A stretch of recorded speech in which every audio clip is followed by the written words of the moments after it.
আসসালামু আলাইকুম ওয়া রাহমাতুল্লাহি ওয়া বারাকাতুহু। ইন্নাল হামদালিল্লাহ ওয়াসসালাতু ওয়াসসালামু আলা রাসূলিল্লাহ। আম্মা বা'দ ফাআউযু বিল্লাহি মিনাশ শাইতানির রাজীম। বিসমিল্লাহির রাহমানির রাহিম। যালিকাল কিতাবু লা রাইবা ফীহি হুদাল লিল মুত্তাকিন। সাদাকাল্লাহুল আযীম। দূরের কাছের দেশের ও প্রবাসের যারা যেখান থেকে যুক্ত হয়েছেন RTVর নিয়মিত আয়োজন প্রাণ নিবেদিত প্রশ্ন করুন অনুষ্ঠানে আপনাদের অন্তরের অন্তঃস্থল থেকে আন্তরিক মোবারকবাদ জানাচ্ছি। আমি আব্দুল লতিফ সোহাগ গাজী। প্রিয় দর্শক, আজকে আপনাদের প্রশ্নের উত্তর দেওয়ার জন্য আমরা স্টুডিওতে আমন্ত্রণ জানিয়েছি বিদগ্ধ আলেম দ্বীন, বিশিষ্ট ইসলামিক চিন্তাবিদ, গবেষক, মিডিয়া ব্যক্তিত্ব ডক্টর মোহাম্মদ আব্দুল কাদের, অধ্যাপক, আরবি বিভাগ, ঢাকা বিশ্ববিদ্যালয়। আসসালামু আলাইকুম ওয়া রাহমাতুল্লাহি ওয়া বারাকাতুহু। ওয়ালাইকুম আসসালাম। উস্তাদ, আপনি কেমন আছেন? আলহামদুলিল্লাহ, আপনি কেমন আছেন? আলহামদুলিল্লাহ, আল্লাহ সুবহানাহু ওয়া তাআলা আমাদের ভালো রেখেছেন। প্রিয় দর্শক, আজকের মেহমানের সাথে আমরা পরিচয় হলাম। আজকের আলোচ্য বিষয়ে আমরা রেখেছি চরিত্র মানুষের অমূল্য সম্পদ। এই বিষয়ে প্রশ্ন করুন এবং টিভি স্ক্রিনে একটি ফোন নাম্বার দেখছেন, সেই নম্বরে ফোন করে প্রশ্ন করুন। আমরা কোরআন, সুন্নাহ এবং বিজ্ঞান ভিত্তিক আপনাদের প্রশ্নের উত্তর দেওয়ার চেষ্টা করব ইনশাআল্লাহ। জি আলহামদুলিল্লাহ, আল্লাহ সুবহানাহু ওয়া তাআলা আমাদের আজকের আলোচনায় অংশগ্রহণ করার সুযোগ করে দিয়েছেন। আপনি ইতিমধ্যেই জানেন যে আজকে আমরা মোস্ট ইম্পর্ট্যান্ট একটি বিষয় নিয়ে আলোচনায় এসেছি, চরিত্র মানুষের অমূল্য সম্পদ। ওস্তাদ, প্রথমেই আপনার থেকে আমি জানতে চাইব যে চরিত্র কি, কাকে বলে, এবং এই চরিত্র মানুষের অমূল্য সম্পদ বলতে কি বোঝানো হচ্ছে? ধন্যবাদ বিজ্ঞ উপস্থাপক। চমৎকার বিষয়, চরিত্র মানুষের অমূল্য সম্পদ। আসলে চরিত্র বলতে বোঝায় মানুষের উন্নত, সমৃদ্ধ এবং মার্জিত, রুচিদায়ক কিছু ব্যবহার এবং সেই সাথে নৈতিক চরিত্র সম্বলিত কিছু কর্ম, যেগুলো মানুষের কথা এবং কাজের মাধ্যমে ফুটে ওঠে, প্রকাশ পায়। একজন মানুষ ধরুন তিনি সততার, আন্তরিকতার সাথে কাজ করছেন, তিনি আমানতদারিতা রক্ষা করছেন, তিনি পরমত সহিষ্ণু এবং অন্যকে ক্ষমা করেন, মানুষের সাথে তিনি ঝগড়া বিবাদ, মারামারি, হানাহানি থেকে বিরত থাকেন, মিথ্যা বলেন না এবং ন্যায়পরায়ণতার সাথে জীবন যাপন করেন। এই মানুষটাকেই চরিত্রিক, নৈতিক চরিত্র সম্বলিত মানুষ বলা হয়। এই মানুষগুলো তারা আল্লাহর কাছে যেমন প্রিয়, ঠিক মানুষের কাছেও তেমনি প্রিয়। একজন মানুষকে যখন কেউ মূল্যায়ন করতে যায় তখন তার এই চরিত্র দিয়েই কিন্তু তাকে মূল্যায়ন করে। তাকে যখন ভালো মানুষ হিসাবে অভিহিত করে তখন তার বেশ কিছু গুণ তার সামনে উপস্থাপন করে, যেই গুণগুলোকেই চরিত্র বলা হয়। চরিত্র বলা হয়। একজন মানুষ সত্যবাদী, সত্য কথা বলে, এটা তার জন্য সবচেয়ে বড় একটা গুণ। কারণ মিথ্যার সাথে সম্পৃক্ত সে মানুষের জীবনটা, এটা অত্যন্ত দুর্বিষহ একটি জীবন। এই জন্য কোনো কোনো জায়গাতে একটি প্রবাদ আছে বা কৌল আছে, আশ্রিত ইউজিউল কিদবু ইউহরিক, সত্য মানুষকে মুক্তি দেয় আর মিথ্যা মানুষকে ধ্বংস করে। আমরা এগুলো রাসূল আকরাম সাল্লাল্লাহু আলাইহি ওয়াসাল্লামের হাদিস থেকে অনেকগুলো ব্যাখ্যা পেয়ে থাকি। রাসূল সাল্লাম বলছেন, ইন্নাস সিদকা ইয়াহদি ইলাল নার ইয়াহদি ইলাল বির ওয়াল বিররু ইয়াহদি ইলাল জান্নাহ। বলছেন যে সত্য মানুষকে সত্যের দিকে ধাবিত করে, পথ দেখায় এবং সত্যের এই পথ ধরেই মানুষ জান্নাতে প্রবেশ করে। কিন্তু পক্ষান্তরে মিথ্যা মানুষকে ধ্বংসের দিকে নিয়ে যায় এবং সেই মিথ্যার উপর তলেই মানুষ জাহান্নামের দিকে ধাবিত হয়। তো এই জন্য মানুষের মধ্যকার যখন একটি সৎ গুণাবলী থাকে এবং সেখানে সততা বিরাজমান থাকে, তখন তাকে সবাই পছন্দ করে। যেমন রাসূল আকরাম সাল্লাল্লাহু আলাইহি ওয়াসাল্লামকে এত ভালোবাসার মূল কারণ ছিল তাকে as-সাদিক আল-আমিন বলা হতো। তাকে বলা হতো যে একজন সত্যবাদী এবং আমানতদার, যেটা রাসূল আকরাম সাল্লাল্লাহু আলাইহি ওয়াসাল্লাম একদম তার বাল্য জীবন থেকে তিনি এটা ধারণ করে আসছেন এবং কোনোদিন তিনি মিথ্যা বলেন নাই এবং মস্করার স্বরেও কখনো মিথ্যা বলার চেষ্টা করেন নাই এবং তিনি সবসময় এভাবেই চলেছেন, যেটার কারণে আল্লাহ তাআলা নিজেও কিন্তু আমাদের কাছে ইয়া আইয়ুহাল্লাযীনা আমানু কুলু কওলান সাদীদা ইউসলিহ লাকুম আমালাকুম ওয়া ইয়াগফির লাকুম যুনুবাকুম। বলছেন যে তোমরা সত্যবাদী হও এবং সততার সাথে জীবন আচরণ করো, যে যদি করতে পারো তারা ইউসলিহ লাকুম আমালাকুম, আল্লাহ তাআলা আমাদের সমস্ত কর্মসমূহকে পরিশুদ্ধ করে দিবেন, ওয়া ইয়াগফির লাকুম যুনুবাকুম, তোমাদের গুনাহসমূহকে মাফ করবেন। আমি যদি আপনার মাধ্যমে একটু বলতে চাই, কোনো একজন মানুষ যদি সিদ্ধান্ত নেয় আমি মিথ্যা বলবো না, তিনি অন্তত 90% পাপ থেকে নিজেকে বিরত রাখতে পারবেন, অন্যায় কাজ থেকে বিরত রাখতে পারবেন এবং ওই পাপ তাকে স্পর্শ করতে পারবেন। কারণ যখনই সে বলতে যাবে তখনই তার সামনে উপস্থাপিত হবে এটা কি সত্য বলছি নাকি মিথ্যা বলছি, কারণ সমস্ত পাপের জননী হলো এই মিথ্যা বলা। অতএব একটা সততার গুণ যদি কারোর মধ্যে থাকে, তিনি সত্যবাদী ব্যক্তি। সততা এবং আমানতদারিতা, দেখুন রাসূল আকরাম সাল্লাল্লাহু আলাইহি ওয়াসাল্লামের সবচেয়ে বড় গুণ ছিল তিনি দ্বীনের দাওয়াত দিয়েছেন, তার দাওয়াত গ্রহণ করে নাই, কিন্তু মক্কার মানুষরা তার কাছে সম্পদ আমানত রাখতো এই কারণে যে মুহাম্মদ সাল্লাল্লাহু আলাইহি ওয়াসাল্লাম কখনো আমানতের খেয়ানত করেন না। খেয়ানত করেন নাই। ওস্তাদ এখানে আপনি খুব চমৎকার বলছিলেন চরিত্র নিয়েই। আপনি যেমন বললেন একটি উত্তম চরিত্রের দৃষ্টান্ত বললেন যে সত্যবাদিতা, সত্য কথা বলা। আপনার থেকে যদি জানতে চাই, এই যে সত্যবাদিতার প্র্যাকটিস, এটা কিভাবে আমরা এই প্র্যাকটিস নিজের মধ্যে আমরা গড়ে তুলতে পারি? সত্যবাদিতার প্র্যাকটিস যদি নিজের মধ্যে গড়ে তুলতে হয়, তাহলে প্রথমেই তাকে কোরআনুল কারীমের নির্দেশনাটাকে ফলো করতে হবে। সেই সাথে রাসূল আকরাম সাল্লাল্লাহু আলাইহি ওয়াসাল্লামের অনুসরণটা তাকে সামনে রাখতে হবে। একটা মানুষ যদি সত্যবাদিতার গুণে গুণান্বিত হতে চায়, তিনি কশ্চিনকালও কোরআন এবং সুন্নাহর বাহিরে জীবন গঠন করতে পারবেন না। আল্লাহ তাআলা বলেছেন, আতিউল্লাহ ওয়া আতিউর রাসূল ওয়ালা তুবিতুলু আমালাকুম, তোমরা আল্লাহর আনুগত্য করো এবং রাসূলের আনুগত্য করো, তোমাদের আমলগুলোকে বিনষ্ট করো না। এর দ্বারা কি মেসেজ? মেসেজটা হলো যে আমরা যত আমলই করি না কোনো, সে আমলগুলো হতে হবে কোরআন এবং সুন্নাহ ভিত্তিক, যার মধ্যে থাকবে আল্লাহর নির্দেশনা, থাকবে রাসূল আকরাম সাল্লাল্লাহু আলাইহি ওয়াসাল্লামের বাহ্যিক প্র্যাকটিস। এই দুটোর সমন্বয়ে যদি আমি আমার জীবনটাকে গড়তে পারি, আল্লাহ তাআলা বলেছেন ইউসলি লাকুম আমালাকুম, যে তোমাদের আমলগুলোকে পরিশুদ্ধ করবেন যদি তোমরা শানিত হও সততার দিকে। রাসূল আকরাম সাল্লাল্লাহু আলাইহি ওয়াসাল্লাম স্পষ্ট করে জানিয়ে দিয়েছেন যে সত্য মানুষকে মুক্তি দেয় আর মিথ্যা মানুষকে ধ্বংস করে। অতএব এটা যদি আমি নিজের মধ্যে প্র্যাকটিস করতে চাই, তাহলে আমাকে কোরআন এবং সুন্নাহর এই আমলটা সামনে আনতে হবে যে আমি এমন একটা আমল করছি যে আমলটা করার জন্য আল্লাহ নির্দেশ দিয়েছেন, রাসূল সাল্লাল্লাহু আলাইহি ওয়াসাল্লামও নির্দেশ দিয়েছেন। শুধু তাই নয়, আমি এর মধ্য দিয়ে আমার এই জীবন যাপনের জন্য যাদের সাথে আমি মুআশারাত করি, চলাফেরা করি, এই মানুষগুলো আমাকে আমার এই সততা দিয়ে আমাকে বিচার করবেন, বিশ্লেষণ করবেন। এবং আমি যদি তাদের এই বিচার বিশ্লেষণে সত্যবাদী হই, তাহলে আল্লাহ জাল্লা শানুও কিন্তু আমাকে তার জান্নাতের পথে পরিচালিত করবেন। খুব চমৎকার আপনি বলছিলেন। এখানে আরেকটি বিষয় বলতে চাই, যেহেতু চরিত্র মানুষের অমূল্য সম্পদ, আপনি কোরআন এবং সুন্নাহর কথা বললেন যে কোরআন সুন্নাহর কারিকুলাম অনুযায়ী, সিলেবাস অনুযায়ী যদি আমার ব্যক্তি জীবনকে আমি গঠন করতে পারি, তাহলে আমার চরিত্র অনেক সুন্দর হবে। আজকের সমাজে আমরা তেমন একটা দেখছি না, কোরআন সুন্নাহ অনুযায়ী আজকের সমাজের মানুষকে চলতে দেখছি না। এটাকে ডেভেলপ করার কিভাবে আমরা পদক্ষেপ গ্রহণ করতে পারি? আসলে ডেভেলপ করার জন্য আত্মশুদ্ধির প্রয়োজন। আত্মশুদ্ধি সেটা হলো আপনার আভ্যন্তরীণ বিষয়টাকে শানিত করা, আপনার ভিতরে যে নফসে আম্মারার যে প্রভাব আছে, এই প্রভাব থেকে নিজেকে কন্ট্রোল করা এবং নফসে লাওয়ামা এবং নফসে মুতমাইন্নার যে শিক্ষা, সেটা ধারণ করা।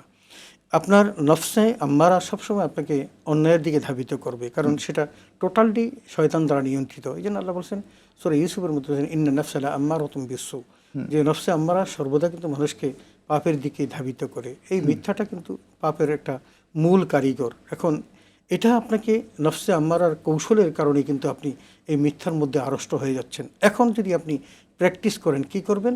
আপনি এখান থেকে বেরিয়ে আসবেন। যে বেরিয়ে আসতে হলে আপনাকে কিছু প্রেসক্রিপশন ফলো করতে হবে। তার মধ্যে একটা প্রেসক্রিপশন হলো যে আপনার এই হৃদয় থেকে, এই কলব থেকে শয়তানকে দূরে রাখতে হবে। তো শয়তান থেকে দূরে রাখতে হলে কি করতে হবে? রাসূল আকরাম সাল্লাল্লাহু আলাইহি ওয়াসাল্লাম বলছেন যে তোমাদের শাইতানু জাসিমুন আলা কালবি বনি আদম ইদা জাকারাল্লাহু খারাসা ওয়া ইদা গাফালা ওয়াসওয়াসা। বলছেন যে শয়তান সবসময় মানুষের হৃদয়ের মধ্যে ঘাপটি মেরে বসে থাকে। যখন মানুষ আল্লাহর জিকির করে, তখন সে লজ্জিত হয়ে, শর্মিন্দা হয়ে সে কলব ছেড়ে পালিয়ে যায়। আর যখন সে আল্লাহর জিকির থেকে নিজেকে গাফিল করে দেয়, তখন শয়তান এসে আবার তার এখানে বাসা বাঁধে। আমি এই সব সময় এই কথাটাকে এভাবে সংজ্ঞায়িত করি যে একজন মানুষ যদি একটা গাড়ির স্টিয়ারিং পাওয়ার যদি একজন অনভিজ্ঞ ড্রাইভারের হাতে দেয়, তাহলে তার কাছে গাড়িটি হুচটকে অ্যাক্সিডেন্ট করতে স্বাভাবিক এবং নিরাপদ থাকার প্রশ্ন। একজন দর্শক আছে। আসসালামু আলাইকুম, প্রিয় দর্শক, নাম বলে প্রশ্ন করুন।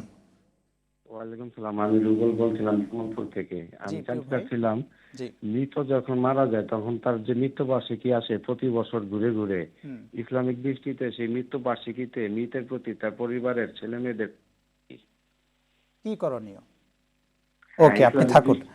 আপনি আমাদের সাথে থাকুন, আপনার প্রশ্নের উত্তরেই যাব। জি, আমরা মনে হয় এই প্রশ্নের উত্তরটাই দিই। যখন মৃত ব্যক্তি মারা যায়, মারা যাওয়ার পরে তার পরিবারের কি করণীয় দর্শক জানতে আসলে চেয়েছেন। উনি যেভাবে বলেছেন, এটাও জানা দরকার যে মৃত ব্যক্তির জন্য আমাদের করণীয়টা কি।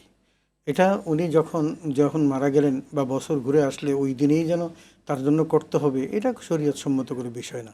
আচ্ছা মৃত ব্যক্তির জন্য করণীয় কাজ সারাক্ষণই আছে। আচ্ছা যে ব্যক্তি আপনাকে জীবনযাপনে সাহায্য করলেন, আপনাকে পৃথিবীতে আনার জন্য মাধ্যম হিসেবে কাজ করলেন, সেই বাবা মার জন্য দোয়া করবেন।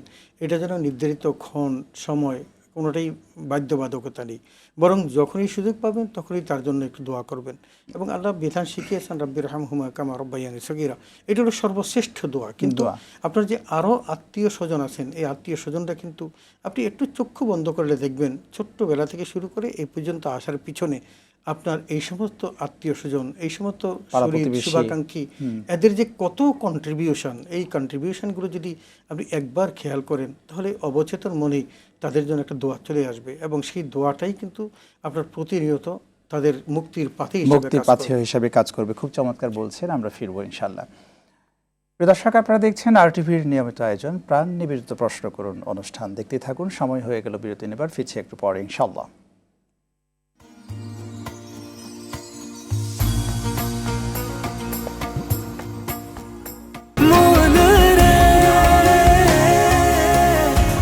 এভাবে ভরপুর বেঁচে থাকাটাই জীবন, আর জীবনের স্বাদের অনিবার্য সঙ্গী প্রাণ।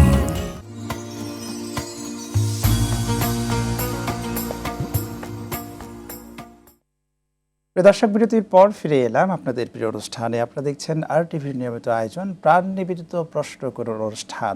আজকে আপনাদের প্রশ্নের উত্তর দিচ্ছেন ডক্টর আব্দুল কাদের, অধ্যাপক, আরবি বিভাগ, ঢাকা বিশ্ববিদ্যালয়। উস্তাদ, আমরা আলোচনায় ছিলাম চরিত্র মানুষের অমূল্য সম্পদ। এক্ষেত্রে আপনি অনেকগুলো প্রশ্নের উত্তর দিয়েছেন। কিছু দর্শক আমাদের সাথে অনলাইনেও যুক্ত হয়েছেন। একজন মানুষ জানতে চেয়েছেন যে জানা যায় লোক সংখ্যা বেশি হওয়ায় কি মৃত ব্যক্তির ক্ষমার উসিলা হতে পারে? আসলে জানাজা তো একটা দোয়া। আমরা যদি স্বাভাবিক সেন্সেও দেখি, একটা মানুষকে যদি 10 জন লোক দোয়া করে, তার জন্য মাগফিরাত প্রার্থনা করে, এটা যতটুকু ইমপ্যাক্ট হয়, 10,000 লোক যদি দোয়া করে তাহলে একটা বেশি ইমপ্যাক্ট হয়। তো 10,000 মানুষ যদি তার জন্য চোখের পানি ফেলে, তাহলে নিশ্চয়ই এই রোগটাকে তারা ভালোবেসেই চোখের পানি ফেলেছে। আজকে শহীদ হাদির জানাজাতে, ওসমান হাদির জানাজাতে এই যে লক্ষ লক্ষ লোক আসলো, বহু দূর দূরান্ত থেকে, অনেক ডিস্ট্রিক্ট থেকে তারা আসছে। এটা কিন্তু ভালোবাসার বহিঃপ্রকাশ। কেউ কিন্তু 10 টাকা দিয়ে আনে নাই। আমাদের দেশে বিভিন্ন বড় বড় প্রোগ্রাম। জি জি, আসসালামু আলাইকুম। প্রিয় দর্শক, নাম বলে প্রশ্ন করুন। জি, আমি মাসুম আহমেদ ময়মনসিংহ থেকে বলছিলাম। জি প্রিয় ভাই, প্রশ্ন করুন। হচ্ছে, কারো মৃত্যু সংবাদ শুনলে আমরা ওই যে ইন্না লিল্লাহি ওয়া ইন্না ইলাইহি রাজিউন বলি, কিন্তু যদি কোনো দুঃখের সংবাদ বা বিপদ আপদ ইত্যাদির শুনলে আমরা মানে কি বলতে পারি, কি বলতে হয়? ওকে, আপনি থাকুন আমাদের সাথে, আপনার প্রশ্নের উত্তরেই যাচ্ছি। জি, আমরা এই প্রশ্নের উত্তরের পরেই কি পূর্বের প্রশ্নের উত্তর দিব? আপনি পুরো প্রশ্নটা কি বলতে পারেন? জি, মৃত্যুর সংবাদ শুনলে, এই যে দর্শক জানতে চাইলেন যে মৃত্যুর সংবাদ শুনলে যে আমরা ইন্না লিল্লাহি ওয়া ইন্না ইলাইহি রাজিউন বলি, মৃত্যুর সংবাদটা যেরকম বিপদের সংবাদ, বিপদের সংবাদ তো বিপদের সংবাদ, তার মানে মৃত্যুর সংবাদ বিপদের সংবাদের জন্য একই সেন্টেন্স, সেটা হলো ইন্না লিল্লাহি ওয়া ইন্না ইলাইহি রাজিউন। বিষয়টা হলো এই যে আমরা এই কথাটা আর বিপদ আপদের সময়, জি উনি জানতে চেয়েছিলেন মৃত্যুর সংবাদে যে দোয়াটা পড়ছি ইন্না লিল্লাহি ওয়া ইন্না ইলাইহি রাজিউন, কিন্তু বিপদ আপদ এই তথ্য শুনলে আমরা কি দোয়া পড়ব? বিপদ আপদের সময় কিন্তু ইন্না লিল্লাহি পড়তে হয়, এটাই উনি জানতে চেয়েছেন। বিপদের সময় কিন্তু ইন্না লিল্লাহি পড়তে হয়। আসলে এই যে সব জায়গাতেই আমরা যে ইন্না লিল্লাহি বিপদের সময় পড়লাম, বা এই যে মৃত্যুর সংবাদ, এটাও কিন্তু বিপদের সংবাদ। আমার কোনো আপনজন সুজন বা পরিবার পরিজনে কেউ মারা গেলেন, এটা তো আমার জন্য একটা বিপদের সংবাদ। তা আমি বলি ইন্না লিল্লাহি ওয়া ইন্না ইলাইহি রাজিউন। আসলে এর দ্বারা কি বলছি আমি বলছি আমি আল্লাহর কাছ থেকে এসেছি এবং আল্লাহর জন্যই এবং আল্লাহর কাছেই আমি ফিরে যাব। বিষয়টা হলো এরকম যে যে কোনো দুঃখ বেদনা এবং মৃত্যু সংবাদ যদি আসে, তখন আমাকে স্বাভাবিক গতিতে এই কথাটা মেনে নেওয়া যে এই বিপদ যে এসেছে এটা আল্লাহর কাছ থেকে এসেছে, আবার আরেকটা বিপদের পর যে আপদ আসবে, তার মানে ইন্না মা'আল উসরি ইউসরা, বিপদের পরে আল্লাহ যে আবার তাকে প্রশান্তি দিবেন, এই সকল কিছু কিন্তু মহান রবের পক্ষ থেকে ঘটে থাকে। অতএব ইন্না লিল্লাহ, নিশ্চয়ই আমরা আল্লাহর জন্য, ওয়া ইন্না ইলাইহি রাজিউন, এবং আল্লাহর কাছেই আমাদের ফিরে যেতে হবে। এই দুঃখ বেদনার যত সংবাদ আমার দুনিয়ার জীবনে আসে, এগুলো আমার জন্য কোনোটাই অকল্যাণকর নয়, কারণ আল্লাহর নির্দেশেই আসছে এবং আল্লাহর নির্দেশেই এটা কখনো আবার কি পরীক্ষাও হবে? হতে পারে পরীক্ষা হতে পারে। না, এটা তো আল্লাহ বলেছেন, ওয়ালা নাবলুওয়ান্নাকুম বিশাইইম মিনাল খাউফি ওয়াল জু' ওয়া নাকসিম মিনাল আমওয়ালি ওয়াল আনফুসি ওয়াস সামারাত ওয়া বাশশিরিস সাবিরিন আল্লাযীনা ইযা আসাবাতহুম মুসিবা, এই যে মুসিবত বা বিপদের কথা বলছেন, যখন সে বিপদ মুসিবতে পড়বে, ক্বালু ইন্না লিল্লাহি ওয়া ইন্না ইলাইহি রাজিউন, তখন যেন সে বলে যে আমি আল্লাহর জন্য এবং আল্লাহর কাছে ফিরে যাব। তার মানে ওনার যে প্রশ্নটা, উনি মনে করেছেন যে দুইটা ভিন্ন জিনিস, আসলে দুইটা ভিন্ন জিনিস নয়, দুইটা একই জিনিস। এটাও বিপদের সংবাদ যে কেউ স্বজন মারা গেছেন, আত্মীয় স্বজন বা নিজের কাছের কেউ। জি, চমৎকার আপনি বলছেন, একজন দর্শক আছেন। আসসালামু আলাইকুম, প্রিয় দর্শক, নাম বলে প্রশ্ন করুন। ওয়ালাইকুম আসসালাম। আমার একটা প্রশ্ন ছিল, সেটা হলো জি, আমি আসরের নামাজ পড়ে ফেলেছি। আসরের নামাজ পড়ার পর মাগরিবের নামাজ পড়তে যখন এসেছি, তখন মনে হচ্ছে যে আমার আসরের নামাজের সময় উযু ছিল না, আবার অক্ত চলে গেছে। এই অবস্থা আমি কি করবো? উযু ছাড়া তো নামাজ পড়ে ফেলেছি। তখন আমার মনে ছিল না যে আমি ভাবছি যে উযু ছিল। ওকে, আসলে আপনি মাগরিবের সময় মনে হচ্ছে যে আসরের নামাজটা পড়ছি। আপনি থাকুন আমাদের সাথে, আপনার প্রশ্ন সরাসরি আমার ওস্তাদ শুনেছেন, আপনি যদি উত্তরে যেতেন। জি, ওই উজুর ব্যাপারটা, হুজুর বেটা। আসলে উজুর বিষয়টা এরকম, ওনার বিষয়টা হলো যে আসরে উনি উজু দিয়ে নামাজ পড়েছেন, মাগরিবও পড়ে ফেলেছেন। তার ধারণা ছিল যে উজু আছে, কিন্তু কখন মনে পড়লো, সেটা যদি নামাজের সময়ের মধ্যে যদি তার মনে পড়ে যে হ্যাঁ আমি তো আসলে আমার উজু ছিল না, তাহলে তাকে উজু করে নামাজটা পড়তে হবে। আর যদি তিনি কনফার্ম হন যে আসলেই তার উজুটা ছিল না, এটা নামাজের পরে যদি হয়, তাহলে নামাজটাকে আবার দ্বিতীয়বার তাকে পড়তে হবে। এখন সময় নেই, সময় যদি নাও থাকে তবুও তাকে আদায় করতে হবে। এই কারণ তিনি কনফার্ম হচ্ছেন যে তার উজু আছে। যদি সন্দেহ থাকতো তাহলে কিন্তু তাকে আর নামাজ দ্বিতীয়বার পড়তে হতো না, কারণ সন্দেহ করে যে আমার উজু আছে কি নাই, এটা তার সন্দেহ। এই সন্দেহ নিয়ে কিন্তু নামাজ পড়া যায় এবং ওই মেরিটটা কিন্তু সে নামাজের পক্ষেই পেতেন, যে তার উজু আছে হিসাবেই আল্লাহ তাআলা কবুল করে নিতেন। এটা যদি সন্দেহবশত হতো, কিন্তু সন্দেহ নাই, যেহেতু তিনি কনফার্ম যেটা বুঝেছিল না, তাহলে তাকে নামাজ আবার পড়তে হবে। এখানে স্মরণের তো বিষয়টাও আল্লাহ সুবহানাহু ওয়া তাআলা, অবশ্যই এখানে এই বিষয়টা আমাদেরকে মনে রাখতে হবে। এখানে এই যে কাজার বিষয়টা অনেকে বুঝে না, ওস্তাদ এই কাজার বিষয়টা যদি একটু বলে দিতেন। আচ্ছা, কাজার বিষয়টা, কাজা নামাজের জন্য একটা, অনেকেই যেটা বলার চেষ্টা করেন যে কাজা বলতে কিছু নেই। কাজা মানে কি পূরণ করা, আমার যেই ফৌত হয়ে গেছে এটাকে আবার পূরণ করাটাই কি কাজা বলা হয়। কাজা বলে। তো কেউ যদি এক ওয়াক্ত নামাজ সঠিক সময়ে পড়তে পারেন না, পরবর্তী নামাজের পূর্বেই তিনি সেটা আদায় করে নেবেন, এটাই হলো কাজা। এটাই হচ্ছে কাজা, এটাই হলো কাজা। এভাবে যদি তিনি 5 ওয়াক্ত পড়তে পারলেন না, কিন্তু 5 ওয়াক্তর পরে সে এই ধারাবাহিকতা রক্ষা না করলেও পারবেন, কিন্তু এটা ভালো জিনিস দিক যে এমনটি না যে আমি 5 ওয়াক্ত পড়ে নেই, এখন আমি যে কোনো সময় পড়তে পারবো, বাকি নামাজ পড়ে নেই। এটা হলো তাকে একটা অপশন দিয়েছেন যে তিনি একটা নামাজের পর আরেকটা নামাজ যখন আসবে, এটা যদি ছেড়ে থাকে তাহলে ওই নামাজের পূর্বে সে আদায় করে নিবে। 2 ওয়াক্ত ছেড়ে থাকে তাহলে এই 2 ওয়াক্ত আদায় করেই তিনি পরবর্তী নামাজ পড়বেন। কিন্তু যদি তিনি কোনো কারণে এমন একটা অবস্থার মধ্যে পড়লেন যে 5 ওয়াক্ত তিনি পড়তে পারেন নাই, তখন তিনি যে কোনো সময় এই নামাজটাকে কাজা করতে পারবেন। সেটার জন্য তার ওই বাধ্যবাধকতা যেটা ছিল সেটা থাকবে না। চমৎকার আপনি বলছিলেন। আমরা যে জায়গায় ছিলাম যে ওসমান হাদি, আপনি সেই সংক্রান্ত আলোচনায় ছিলেন জানাজার সালাতের ক্ষেত্রে। জি, এখন ওসমান হাদির এই জানাজাতে বহু লোক এসেছেন, দূর দূরান্ত অনেক ডিস্ট্রিক্ট থেকেও এসেছেন, এটা আমরা শুনেছি। এর পূর্বেও কি এ ধরনের একটা জনসমুদ্র এরকম ছিল। আমি আজকে যে নিউজগুলো পড়লাম, সেই নিউজগুলোর মধ্যে পৃথিবীর বড় বড় জানাজাগুলোর একটা সংবাদ পেয়েছিলাম। তো সেই সংবাদগুলোর মধ্যে 5ম জানাজা হিসেবে এসেছে হাদির জানাজা। কিন্তু তার আগে যে জানাজাটা বাংলাদেশে ঘটেছিল প্রেসিডেন্ট জিয়াউর রহমানের ইন্তেকালের সময়, ওইটা 4 নম্বরে আর এটা 5 নম্বরে। কিন্তু অনেকের ধারণা, কারণ তখনকার তো ঢাকা শহরে এত লোক ছিল না, যে অনেকের ধারণা যে ওসমান হাদির, শহীদ ওসমান হাদির বাংলাদেশের ইতিহাসে এটাই সবচেয়ে বড় জানাজা। যাই হোক, জানাজার নামাজ কোনটা বড় কোনটা ছোট সেটা আমাদের নিরূপণের বিষয় না। আমাদের নিরূপণের বিষয় হলো যে কেউ যদি কারো জানাজাতে যদি লোক সংখ্যা বেশি হয়, তাহলে ওই ব্যক্তির জন্য অনেকগুলো মানুষ দোয়া করা, তার মানে মানুষের দোয়ার বিনিময়ে আল্লাহ তাআলা তাকে জান্নাত দিতে পারেন, সন্দেহের অবকাশ নেই। যে যাকে ভালোবাসবে সেই ভালোবাসার মানুষের জন্য যদি আল্লাহর কাছে প্রার্থনা করে, হাজার লক্ষ মানুষ একজন লোকের জন্য প্রার্থনা করলো, আর মহান রবের সেই রহমানুর রাহিম নামের দরিয়াতে কি একটু ঢেউ খেলবে না, যে এত মানুষ তাকে ভালো বলছে, তা আমি তাকে কি করি, তাকে ভালো হিসাবে ট্রিট করি। রাসূল আকরাম সাল্লাল্লাহু আলাইহি ওয়াসাল্লাম বসে আছেন সাহাবীদের নিয়ে, একটা জানাজার কফিন গেল, যাওয়ার পর লোকজন বলল লোকটা ভালো না। একজন দর্শক আছেন, শুনে আসি। আসসালামু আলাইকুম, প্রিয় দর্শক, কে আছেন? নাম বলে প্রশ্ন করুন। আমার নাম মোহাম্মদ রফিকুল ইসলাম। জি, প্রশ্ন করুন প্রিয় ভাই। আমি নবাব থেকে বলছি।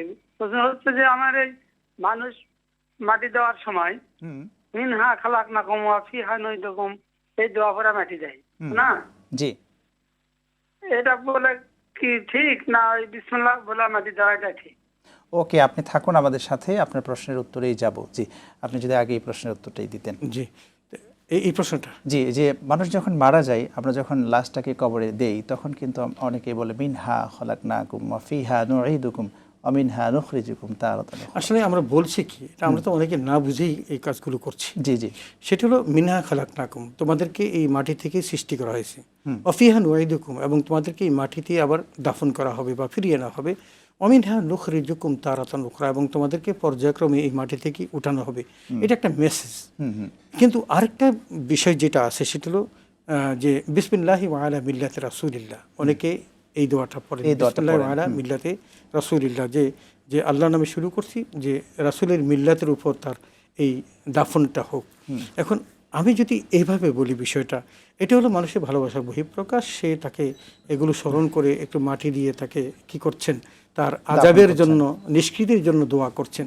কিন্তু একটা জিনিস যদি আমি বলি, যে আমি যদি মিল্লাতে রাসূলের প্রতি না থাকি, হাজারো মানুষ বললে কি আমি রাসূলের মিল্লাতে এখন যেতে পারবো? আমার মৃত্যুর সাথে সাথে কিন্তু আমার জগতের সমস্ত সম্পর্ক বিচ্ছিন্ন হয়ে গেছে। ইদা মাতাল ইনসানু ইনকাতা আনহু আমালুহু ইল্লা মিন সালাস, তিনটা বিষয় ছাড়া সমস্ত সম্পর্ক বিচ্ছিন্ন হয়ে যায়। এখন তিনি তো চলে গেছেন, এখন যদি আমি আরো শত মাটি দিয়ে বলি বিসমিল্লাহ ওয়া আলা মিল্লাতি রাসূলিল্লাহ, তাহলে তার পরিবর্তনটা মহান রব জানেন কতটা পরিবর্তন হবে। আমরা এর চেয়ে বরং এই প্র্যাকটিসটা করতে পারি, আমরা যেন আমাদের শরীর শুভাকাঙ্ক্ষী যারা আছে তাদেরকে দুনিয়ার জীবনে তাদেরকে বলার চেষ্টা করি যে তুমি মিল্লাতে রাসূলের উপর প্রতিষ্ঠিত থাকো। তাহলে আল্লাহ তাআলা কি করবেন, ইসসাবিতুল্লাহুল্লাযিনা আমানু বিল কওলিস সাবিত। তুমি যদি এটার উপর প্রতিষ্ঠিত থাকতে পারো, তাহলে কবরের জিন্দেগি তো আল্লাহ তাআলা তোমাকে এই কথার মধ্যে তোমাকে সুপ্রতিষ্ঠিত রাখবেন। ওই যে তিনটা প্রশ্ন হবে, সেই তিনটা প্রশ্নের উত্তর যথাযথ তুমি দিতে পারবে। খুব চমৎকার আপনি বলছিলেন, আপনার কাছে ফিরবো ইনশাআল্লাহ। প্রিয় দর্শক, আপনারা দেখছেন আরটিভির নিয়মিত আয়োজন প্রাণ নিবেদিত প্রশ্ন করুন অনুষ্ঠান। সময় হয়ে গেল আর একটি বিরতি নেবার, আমাদের সঙ্গেই থাকুন, ফিরছি একটু পরে ইনশাআল্লাহ।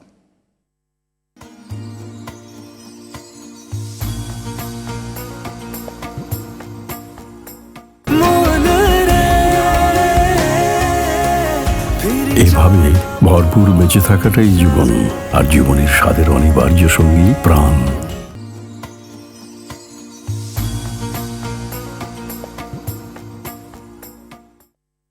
দর্শক, বিরতির পর ফিরে এলাম আপনাদের প্রিয় অনুষ্ঠানে। আপনারা দেখছেন আরটিভির নিয়মিত আয়োজন প্রাণ নিবেদিত প্রশ্ন করুন অনুষ্ঠান। আপনাদের প্রশ্নের উত্তর দিচ্ছেন ডক্টর আব্দুল কাদের, অধ্যাপক, আরবি বিভাগ, ঢাকা বিশ্ববিদ্যালয়।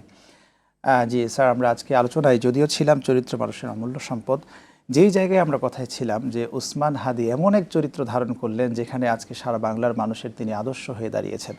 যেমন আপনি যেটা বলছিলেন যে শহীদ প্রেসিডেন্ট জিয়াউর রহমান সাহেব, তিনি বাংলাদেশের ইতিহাসের এক দৃষ্টান্ত, যার জানাজায় মানুষ এমনভাবে অংশগ্রহণ করেছিল, সেই জায়গায় সেই সময়ে বাংলাদেশের একটি শ্রেষ্ঠ জানাজা ছিল। এবং আজকের ইতিহাসে আমরা যখন দেখছি 2025-এ শহীদ ওসমান হাদি, তারও কিন্তু জানাজায় একটি ইতিহাস তৈরি করেছে।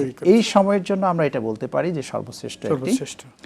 আমাদের কাছে দর্শকরা আরও জানতে চেয়েছেন যে এই যে জানাজার নামাজে মানুষের সমাগম, একজন দর্শক অনলাইন থেকে জানতে চেয়েছে যে জানাজার নামাজ ইসলামের বিধান অনুযায়ী কোন ধরনের ফরজ? আসলে জানাজার নামাজটা হলো ফরজে কেফায়া। আচ্ছা, আমরা জানি ফরজটা দুই প্রকার, একটা হলো ফরজে আইন, একটা ফরজে কেফায়া। ফরজে আইনটা হলো যেটা বাধ্যতামূলক, আমাকে করতেই হবে, কারণ এটা আল্লাহর নির্দেশ, এটা যদি না করি তাহলে আমাকে জাহান্নামে যেতে হবে। এই জন্য আমরা এই ফরজে আইন কাজটা করি। কিন্তু ফরজে কেফায়াটা হলো একটা এলাকা। শুনবো, একজন দর্শক আছেন। আসসালামু আলাইকুম, প্রিয় দর্শক, নাম বলে প্রশ্ন করুন। আসসালামু আলাইকুম। আসসালামু আলাইকুম। ওয়ালাইকুম সালাম, প্রশ্ন করুন প্রিয় দর্শক।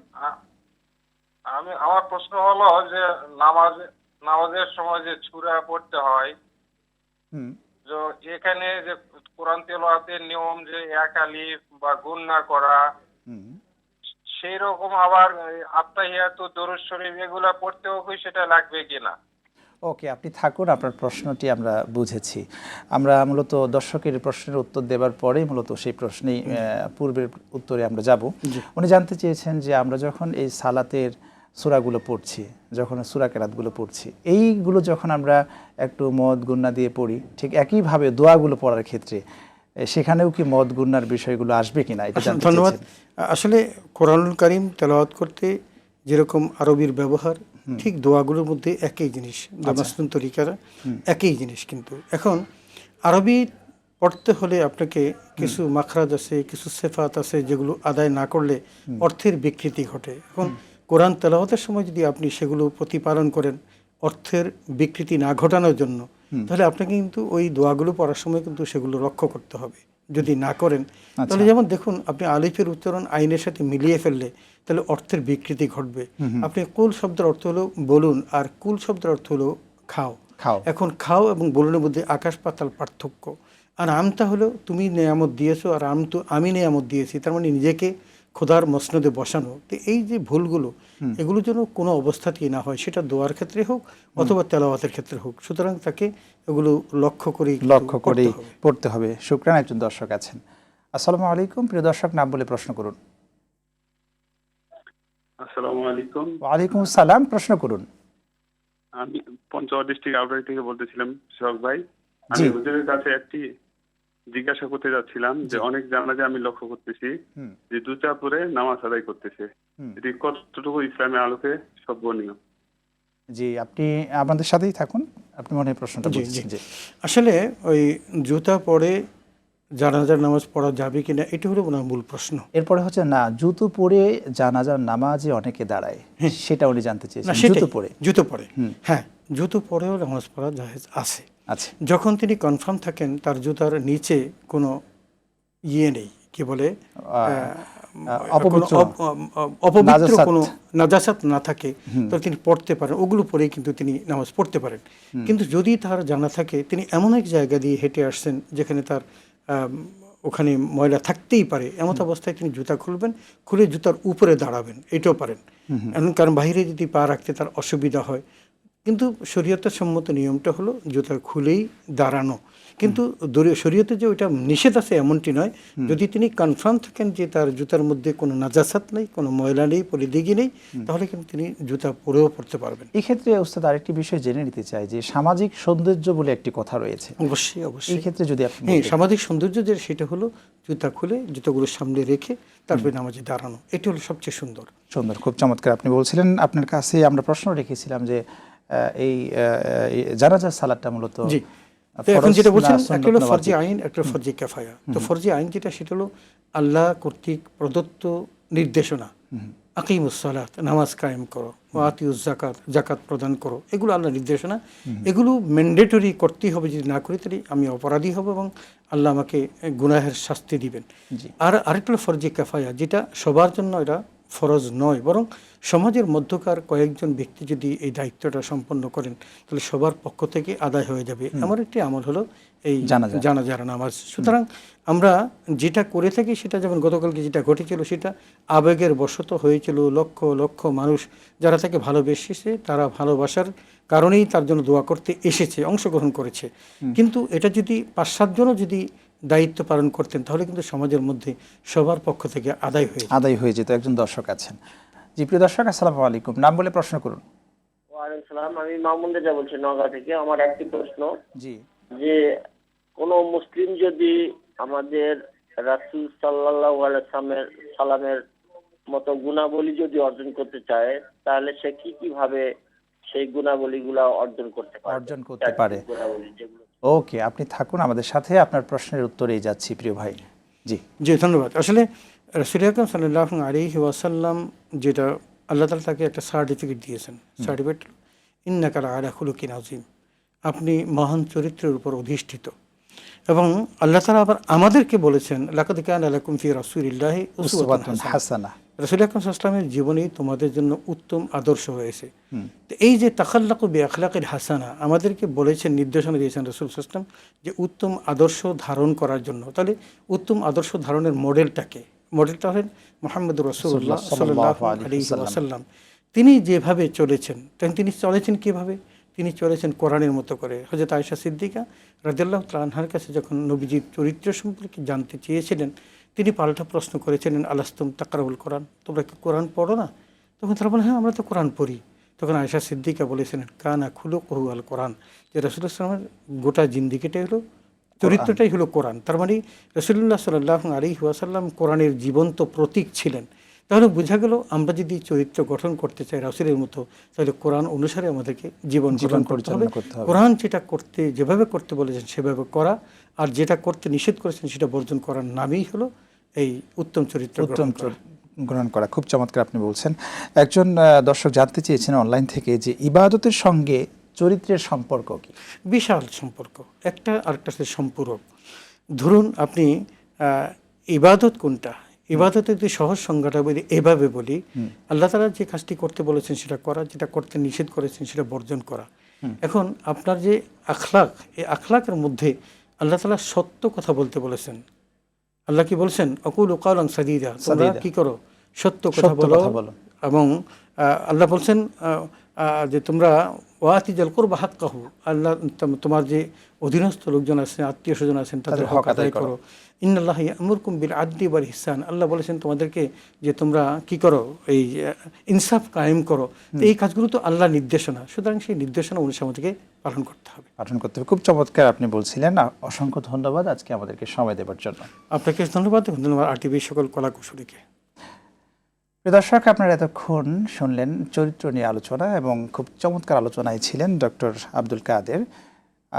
আমরা যেন সবাই চরিত্রের অধিকার হতে পারি, রব্বে কারিম যেন আমাদের সকলকে চরিত্রবান হিসাবে কবুল করে নেন। আপনারা এতক্ষণ দেখলেন আরটিভির নিয়মিত আয়োজন প্রাণ নিবেদিত প্রশ্ন করুন অনুষ্ঠান। আজ এই পর্যন্ত। আগামী পর্ব দেখার আমন্ত্রণ জানিয়ে বিদায় নিচ্ছি। সকলে ভালো থাকুন, সুস্থ থাকুন। আল্লাহ হাফেজ।